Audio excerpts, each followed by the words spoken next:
The FBI and Department of Homeland Security are warning law enforcement nationwide over a threat from violent domestic extremists. That's according to a joint intelligence bulletin reviewed by NBC News. When voters go to the polls, they will likely see increased security because of it. Everything from more police, metal detectors, even bulletproof glass. Bulletproof glass at polling places when you go in to vote because, you know, there are Nazis everywhere. NBC fake news there, towing the line of the Biden-Harris administration and the Democrat Party.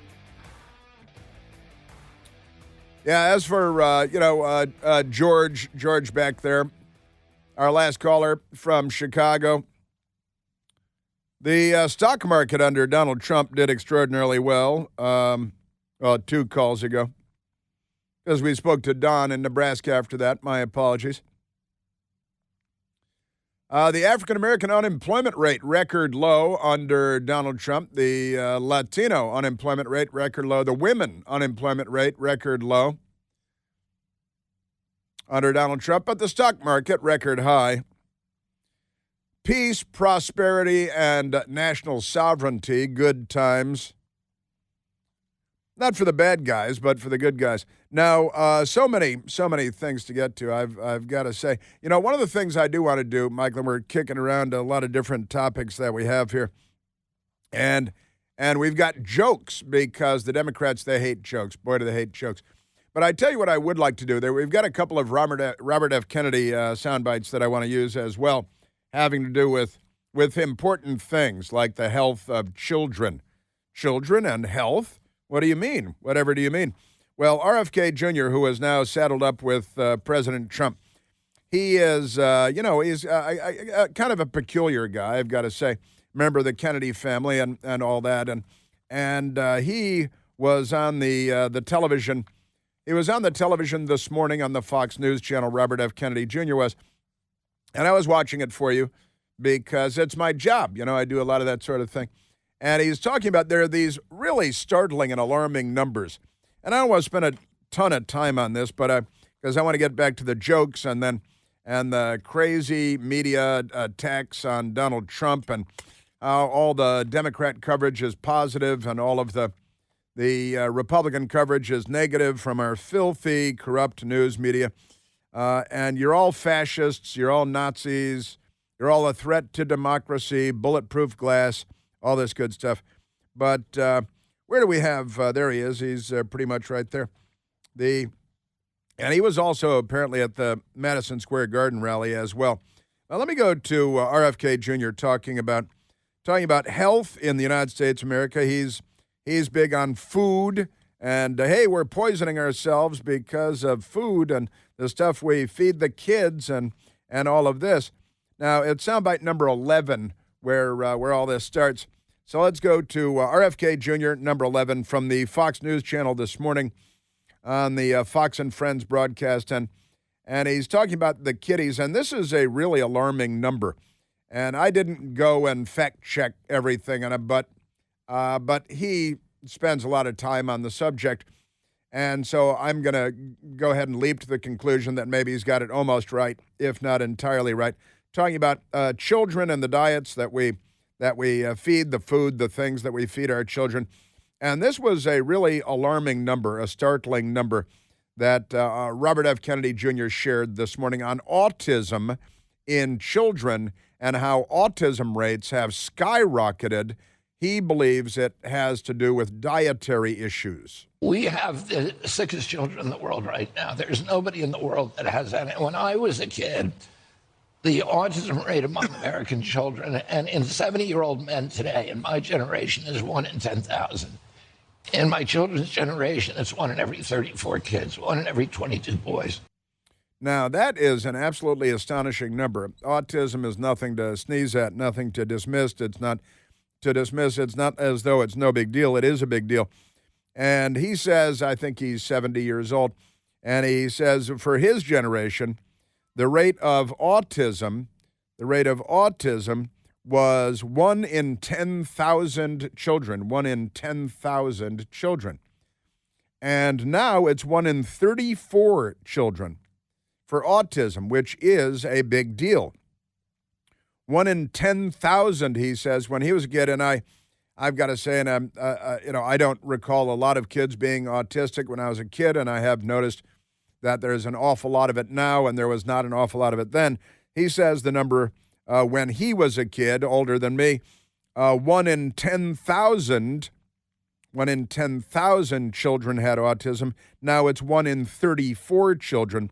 And he says among boys, autism is 1 in 22 children. That is a crazy statistic.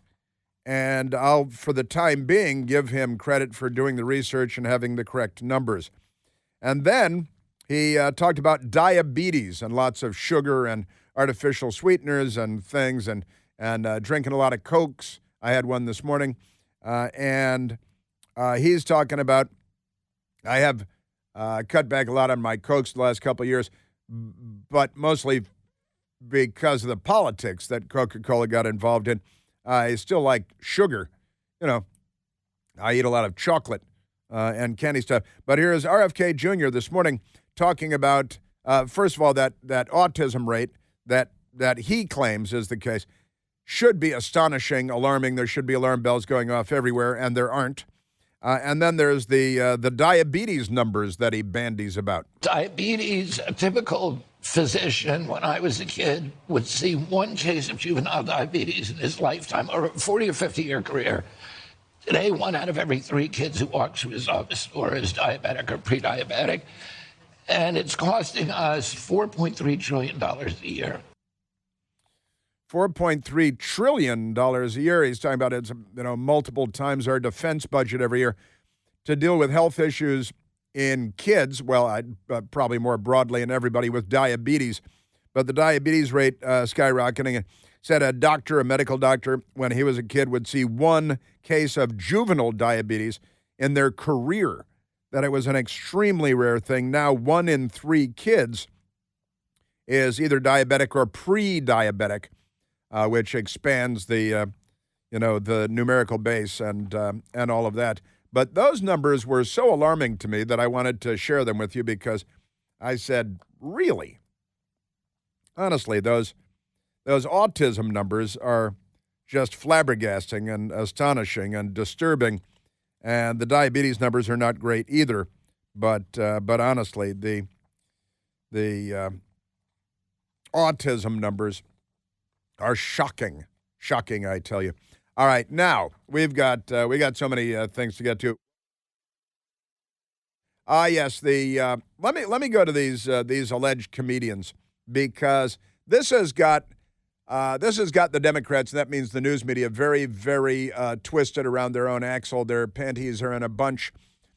A comedian, an alleged comedian who I had never heard of and I'd never seen do comedy before, was at the Madison Square Garden event the other night with President Trump, right? His name is Tony Hinchcliffe. Tony Hinchcliffe is his name. And the news media, boy, the number of headlines from this Tony Hinchcliffe guy, because he told a joke that the Democrats don't approve of. And it has to do with Puerto Rico, and he called it like an island of garbage floating in the ocean or something like this. And it's got them really wound up. So here is the comedian Tony Hinchcliffe at the Madison Square Garden rally the other night before President Trump came out. And he told this joke, and now everybody's racist, everybody's Hitler, because the party of the KKK, that's the Democrat Party, and the Confederate States of America, that's the Democrat Party. The party of Jim Crow, that's the Democrat Party. They're very upset about this joke. I don't know if you guys know this, but there's literally a floating island of garbage in the middle of the ocean right now. Yeah. I think it's called Puerto Rico. Okay. All right. Okay. We're getting there. Again, normally I don't follow the national anthem, everybody. So he's saying, I don't really do political things. I just go to, the comedy store and I do my jokes. And the crowd responded very negatively. It was like, okay, like don't murder me.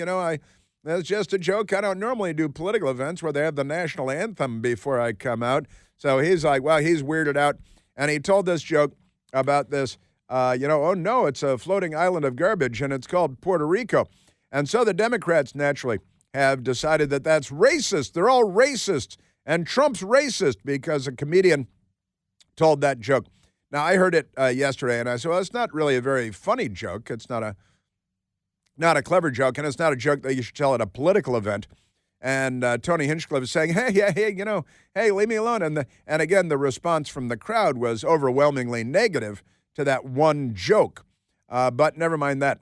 Trump rally comedian workshopped racist Puerto Rico line at New York City Comedy Club the night before. So he was at a New York City Comedy Club the night before, and he workshopped it, NBC News says. The comments have drawn intense anger, because they're always angry, and reignited the criticism over Trump's handling of Hurricane Maria's devastating aftermath in Puerto Rico. Yeah, he threw a roll of paper towels to somebody, and the Democrats turned that into the Kennedy assassination, because they're such lunatics. But never mind that. So the comedian who let loose a series of racist jokes, NBC News writes, it's not a series, though, it's just that one joke, about Puerto Rico at former President Trump's Madison Square Garden rally on Saturday night, workshopped the material the night before at a local comedy club. The comedian, Tony Hinchcliffe, called Puerto Rico, quote, floating island of garbage. Well, kind of, I guess, end quote. To warm up the New York City crowd, drawing immediate criticism from across the political spectrum and declaring that it was supposed to be a night highlighting Trump in the final stretch of the campaign. Now, again, the news media and the papers and the TV news people are all up in arms about this. And Politico, Trump's Puerto Rico fallout is spreading like wildfire in Pennsylvania. This is what the left-wing radicals at Politico say. There are a lot of Nazis there. Did you know that? It's an amazing thing. And The Hill said with their memo, the memo they call it, Trump campaign struggles to contain Puerto Rico October surprise. They're calling it an October surprise. Now, here's the thing about this.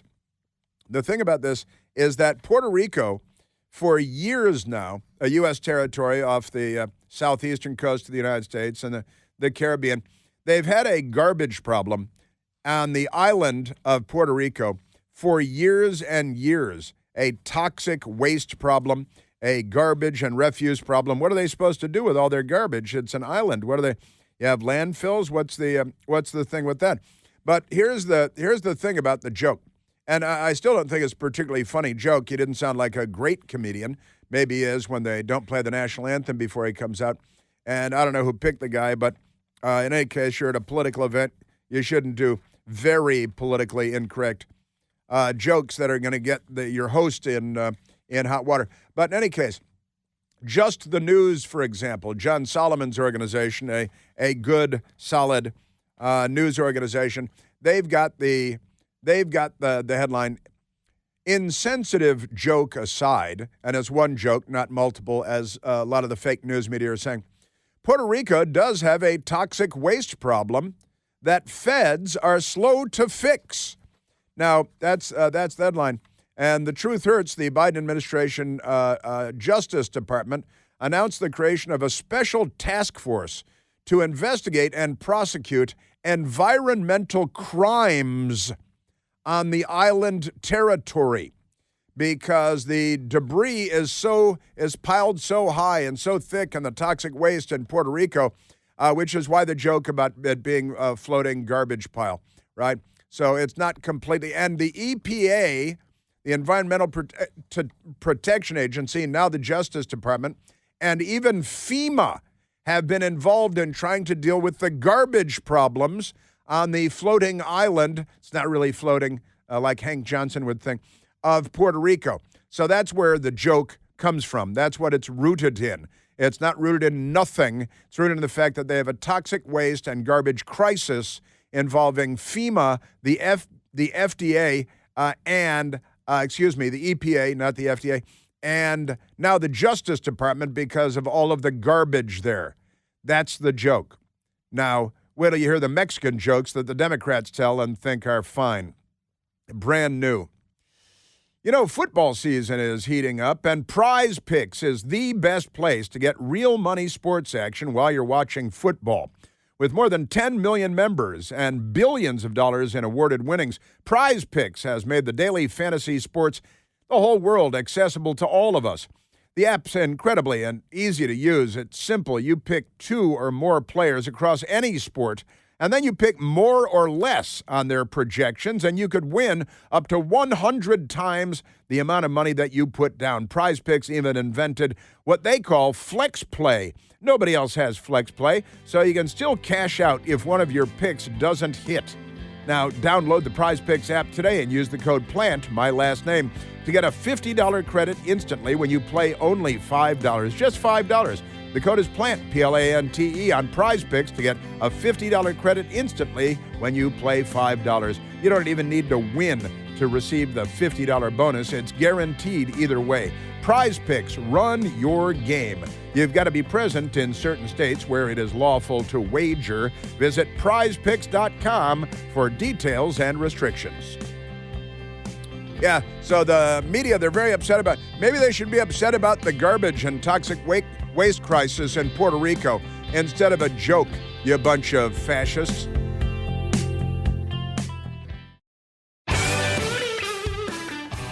There's literally a floating island of garbage in the middle of the ocean right now. Yeah. I think it's called Puerto Rico. Okay. Oh, that's it. And 10,000 headlines and news stories were launched. In fact, President Trump is holding an event right now, and CNN is carrying the Trump event. But the banner on the bottom of the screen says, Trump speaks after inflammatory New York City rally. It's inflammatory entirely because of that one joke about Puerto Rico being an island of trash.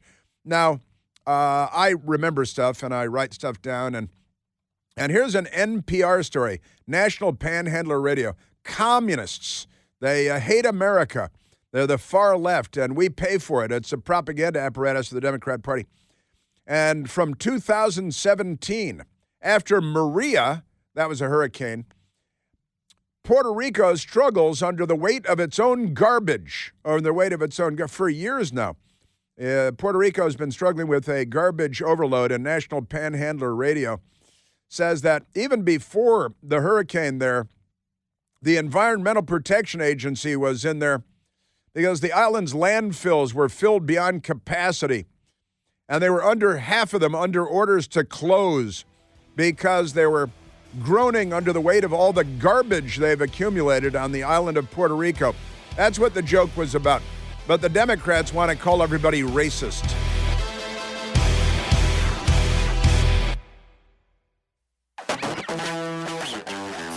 Puerto Rico is trash. We are Americans, Donald Trump. Americans. That was Sonny Hostin on The View. Is she pretending to be Puerto Rican now? Is she Puerto Rican? I don't. They're so caught up in ethnicity. They're such racists, honestly. Well, Donald Trump didn't make the joke, and if you're proud to be Puerto Rican, maybe you should talk to the EPA and FEMA and the Justice Department about the trash problem you have on the island of Puerto Rico. You're a millionairess. You fly private. Maybe you should be doing something about it. Isn't that amazing? Man, oh man. I'm telling you. Did you see this New York Times Tucker Carlson thing? A little back and forth between Tucker Carlson and the New York Times. They used to be a newspaper of some repute. The New York Times sent a message, Nico Grant did, to Tucker Carlson asking him for comment. Good day, Mr. Carlson. I hope you are well. I'm Nico Grant, a reporter at the New York Times. So proud. I wanted to give you an opportunity. They always want to give you an opportunity to comment for an upcoming article. It's a hit piece on you that takes a look at how political commentators have discussed the upcoming election on YouTube.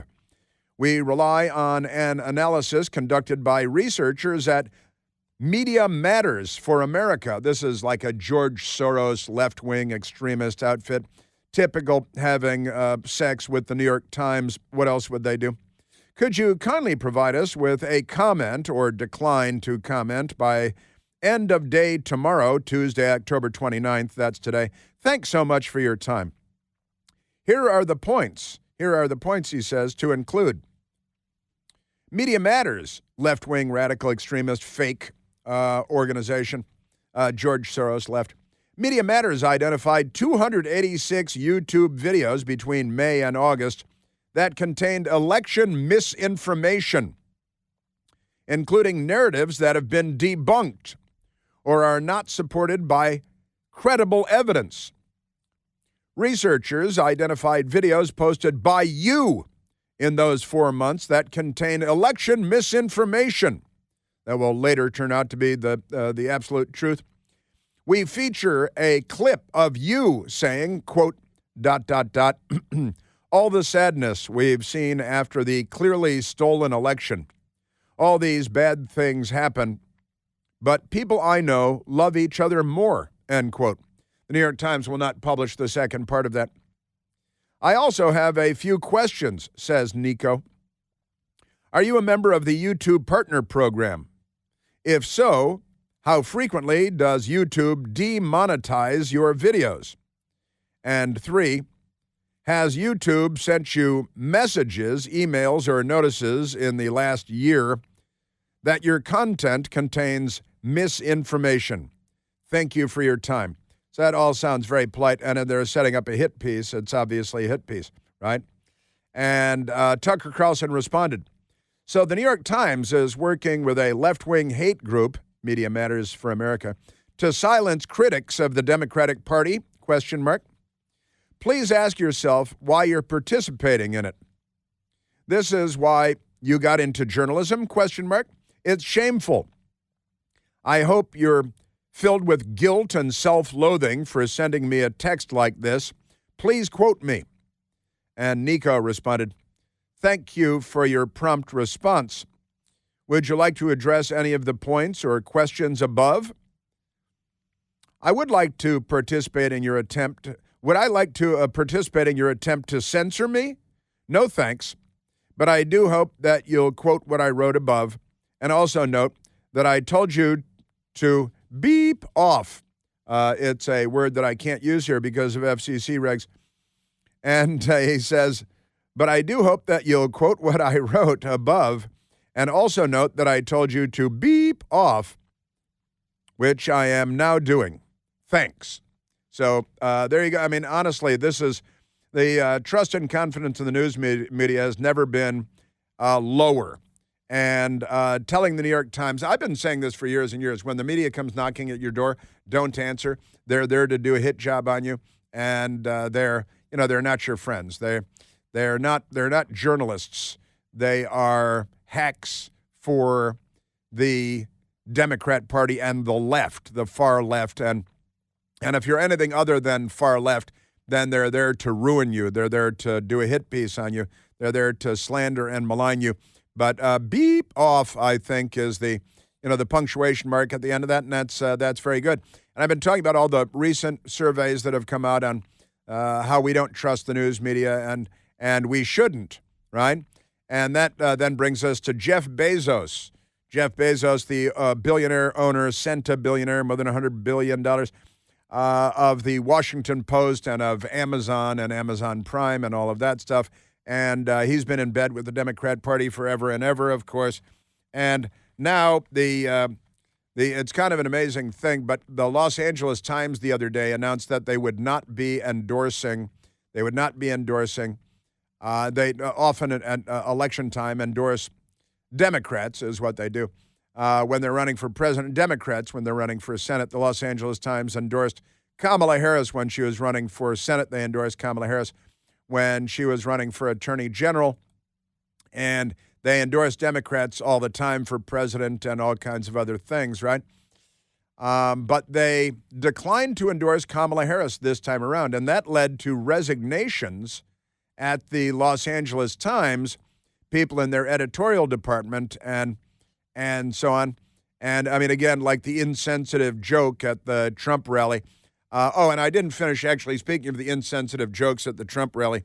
We have additional insensitive jokes, but they're at a Democrat rally, and they had a Democrat comedian named George Lopez.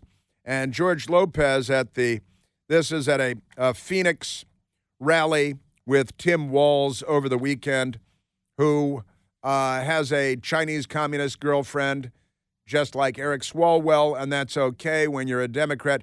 Here's George Lopez, their comedian, at the Phoenix rally with Tim Walz. Donald Trump said he was going to build a wall, and George Lopez said, you better build it in one day, because if you leave that material out there overnight. Now he's pointing around and looking around like we're going to steal everything that you leave out, because Mexican Americans don't like to get up early in the morning, but they have to, so they do it anyway. And George Lopez, wait a minute, you mean that it's the border with Mexico, so Mexicans are going to steal everything that you leave out overnight? But that's fine, because they're Democrats. And when his joke is that Mexicans will steal everything if you don't build it all in one day, that's just fine, which is not the same as Puerto Rico having a garbage problem, which has appeared in the New York Times and the Washington Post, and the EPA is working on it, FEMA is working on it, the Justice Department is now pursuing people because of the garbage problem. Don't make a joke about that, because then CNN's banner will say that your rally was racist and that everybody knows Trump speaks after inflammatory New York City rally. But when Tim Walz has this comedian, George Lopez, come in and say Mexicans will steal everything, well, that's all just in good fun. George Lopez had another anti-Mexican joke. He also said that he was going to get Mexico to pay for the wall. Not done yet. I wish you would have asked me. We can't even really split a check at a restaurant, but, you know. Mexicans don't even know how to... nice at the time. Can't split a check at a restaurant because, Mexicans, isn't that amazing? Can't even split a check at a restaurant. Just amazing stuff. But that's okay, because when you're a Democrat, you can make all the racist jokes you want because of the history of lynching and slavery and plantations and the Confederate States and all of that. All of that is no problem whatsoever, right? That's a no problem. Amazing, amazing stuff. You're a Democrat Party. Were it not for double standards, liberals would have no standards at all. So at the Los Angeles Times, last time I looked, 3 people had resigned from the Los Angeles Times because they refused to express their support for Kamala Harris now that she's running for president, because they demand, the so-called journalists at the Los Angeles Times, they now demand that their newspaper, their publication, endorse the Democrat, no matter who it is. Otherwise, people start throwing themselves off the rooftop at the Los Angeles Times, and they had to put nets up and bounce houses for kids, because the Democrat, they had to do that around Kamala Harris's office in Washington, too, because she had a more than 90% resignation rate. Isn't that amazing? Just amazing stuff. So now, and listen how crazy Democrats are. When the Washington Post announced, and they've had multiple resignations at the Washington Post, because they announced, and USA Today announced, that they're not endorsing Kamala Harris either. And they didn't say, well, we're endorsing Donald Trump. They just said, we're not endorsing Kamala Harris. And the people that call themselves journalists that are supposed to be objective, they resign in protest when their paper does not endorse the candidate of preference for the Democrats, pretending to be Democrat Party activists, pretending to be journalists at the Los Angeles Times, at USA Today, and now at the Washington Post. In fact, the radical left-wing extremists at Mediaite have the headline today, and Jake Tapper's very upset about it, too. Washington Post loses an eye-popping 200,000 subscribers in an exodus that will batter the newspaper, says NPR reporter who's suckling on the taxpayer teat, another left-wing organization funded by the taxpayers, in this case, NPR. So the Washington Post lost more than 200,000 subscribers this week after the owner, Jeff Bezos, a lifelong Democrat, reportedly opted to block the newspaper's endorsement of Vice President Kamala Harris. Citing two people with knowledge of the situation, National Panhandler Radio media correspondent David Falkenflik, sounds very Germanic, doesn't it, reported on Monday that more than 200,000 subscribers, around 8% of the newspaper's total subscriptions, had dropped the newspaper, with the number continuing to grow after a planned endorsement of Harris was spiked. It's extraordinary. In the 3 days since we first wrote about the decision by owner Jeff Bezos to block a planned endorsement of Vice President Kamala Harris by the Post editorial board, you've seen a series of resignations, Falkenflik told CNN's Jake Tapper. Isn't that amazing? You know, usually you see a protest like this rise to the level of a few hundred, or at times in a moment of great outcry to a few thousand. This is, of course, 100 times greater. And it's something that really will batter that newsroom and its morale after a series of deflating moves. Isn't that amazing? Now, people are resigning at the Washington Post. People are resigning at the Los Angeles Times. Don't they understand that this reveals them to be nothing more than radical political extremists who will literally sacrifice their children's electricity bill and new shoes for school out of protest because their paper isn't just a wing of the Democrat Party? That editorial page, which is run separately, has made such a clarion call of the idea that Trump is himself a threat to the American democratic experiment. And yet here they are just days before this Razor's Edge election saying we're not going to make an endorsement at all. They're Falkenflik at National Panhandler Radio, taxpayer-funded Panhandler Radio. Just amazing. And there are two columnists have resigned at the Washington Post. Two editorial writers have resigned at the Washington Post. And this Falkenflik fella, NPR, says, we've also seen this sort of revulsion or outcry on social media. Well, it turns out to be real, that over 200,000 people have canceled subscriptions to the Washington Post in just 3 days, and that figure is rising. Isn't that amazing? Now, that has led the owner, Jeff Bezos, to write an op-ed, an editorial on the opposite of the editorial page. The hard truth, Americans don't trust the news media. Wow, now you're catching up. See, the thing is, I think they honestly don't know the things that all of us know because, as I like to say, they don't follow the news. They can own newspapers. They can work at newspapers, be reporters, be editorial board members and writers, and they don't follow the news. They have their lack of self-awareness is astonishing. And Bezos wrote, we must be accurate. That's a good idea, just for a novelty. We must be believed to be accurate. See, that's different than actually being accurate. It is a bitter pill to swallow, but we're failing on the second requirement. Most people believe the media is biased. Anyone who doesn't see this is paying scant attention to reality. And those who fight reality lose. Reality is an undefeated champion.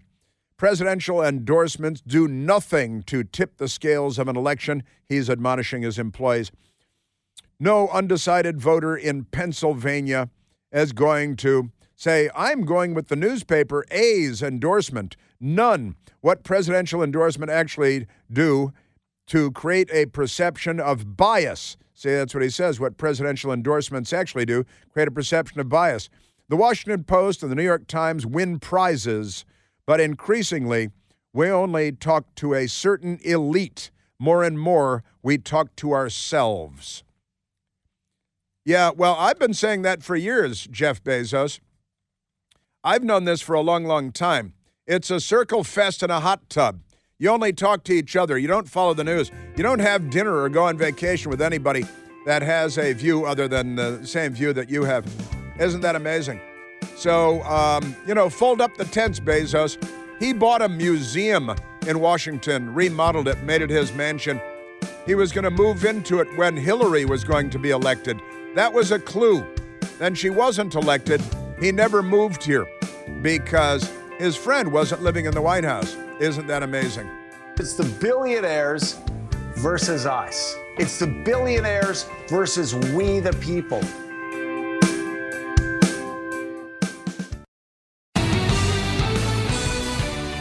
Another left-wing, anti-Catholic newspaper editor, Marty Barron, who was a Boston editor going after the Catholic Church, then got a promotion at the Washington Post, and he got chased out of the place. But Marty Barron was on with another left-wing, dim-witted radical, a flotation device, Mika Brzezinski. And this morning they're talking about this, oh my God, you can't, the newspapers all have to endorse the Democrat or else. Eroding. Oop, that's the This wrong. is not a way to inspire trust, is to cancel an endorsement a couple of weeks before one of the most consequential elections in U.S. history. It actually erodes trust, and it's evident it destroys trust. It actually erodes trust, and it destroys trust when the Washington Post and the Los Angeles Times don't endorse the Democrat candidate for president. And then Mika Brzezinski, they pay her millions. She knows what it actually is. Eroding trust is part of a descent into fascism. That's sort of part of the playbook. I'm just saying that. I'm just saying that. Well, we saw you just saying that. That's quite amazing. Well, then you guys are fascist because your actions have eroded trust in the Justice Department and the FBI and the intelligence community and the IRS. The list goes on and on.